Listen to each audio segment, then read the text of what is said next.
What's going on, everyone? Welcome back to the show. So I want to talk about a few different things today. I do want to talk about what we're looking at when it comes to this reconciliation bill.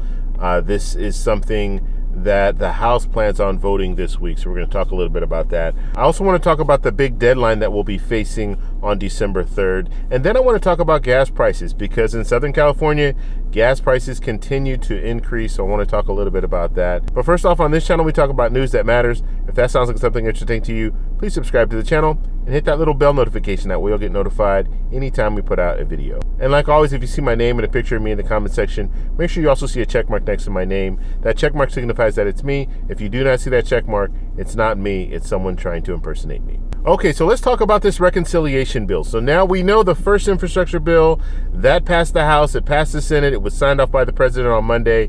Now we're looking at the reconciliation bill. So the House will take up the reconciliation bill first. It looks like this week sometime they will vote on this reconciliation bill. They're waiting for the CBO score, so they're waiting to see if the CBO scores it around that 1.75 trillion. And if it's around that number, the moderates in the House have already indicated that they will vote for this reconciliation bill. So the House will pass it, they will send it over to the Senate, and then the Senate will have to negotiate this, because we know that Senator Manchin, Senator Sinema, they're still up in the air. They don't know if they want to go for this reconciliation bill. You need all 50 Senate Democrats to vote for this reconciliation bill, and then have Vice President Kamala Harris come in and break the tie. So that's what we're looking at. Now, when it comes to the Senate, this can take some time. The House can move a little bit faster, but the Senate, generally, they're more conservative, and they take their time when it comes to these bills. So we could be looking at this going into December. Most likely, we're looking at this going into December, because once the House votes on this reconciliation bill, guess what? We're going to be looking at another recess around Thanksgiving. So the talk is that Speaker Pelosi has indicated we are not going on a Thanksgiving break until this bill has been addressed, until this bill has been voted on.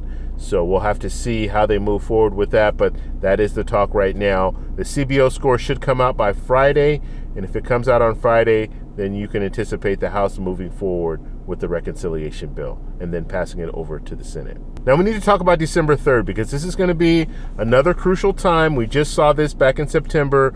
We're going to be facing it again in December. So December 3rd, we have the debt ceiling. They need to address that, and then they also need to fund the government. So these are the two things. If we don't fund the government, we're looking at a government shutdown. If we don't raise the debt ceiling, then we're looking at a catastrophe when it comes to our economy. So it's going to be very, very crucial that they move forward with increasing the debt ceiling as well as funding the government. So these are two things. December 3rd, another deadline. They'll probably just push this down the road just a little bit, because that's the way they always do it.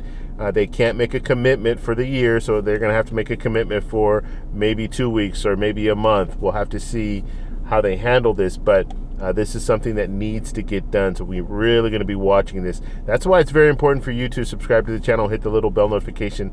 Every day I'm giving you updates so you guys know what's going on. And you might think, well, the debt ceiling, that's not going to affect me. No, that will affect you, because if our economy goes in the wrong direction, that will affect everyone. So, and we've seen that. We saw that last year, how the economy started to suffer, and then people started to suffer. So we really need to focus on these things. I think they're very important, and hopefully they can figure something out when it comes to the debt ceiling, as well as fund the government for another year. Now, the next thing I want to talk about, we've been talking a lot about inflation, and I want to talk about gas prices, because gas prices right now, they are continuing to increase, and the talk is that President Biden wants to tap into the oil reserves and at least give us a little bit of a reprieve when it comes to these oil prices and gas prices, because right now I just went to get gas, I think it was yesterday, and prices have jumped to, it's about $4.79,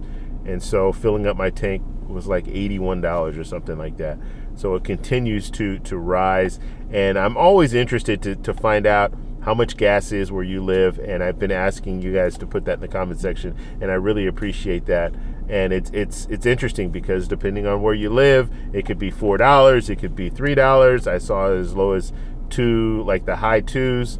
So it's interesting to see people all over the U.S., and we're all paying different prices, but we're all paying more than what we were paying this time last year. So I'm going to ask you again, let me know in the comment section how much you're currently paying for gas in your city. So I want to know what you guys think about that, so let me know down below. If you like this video, please give me a thumbs up.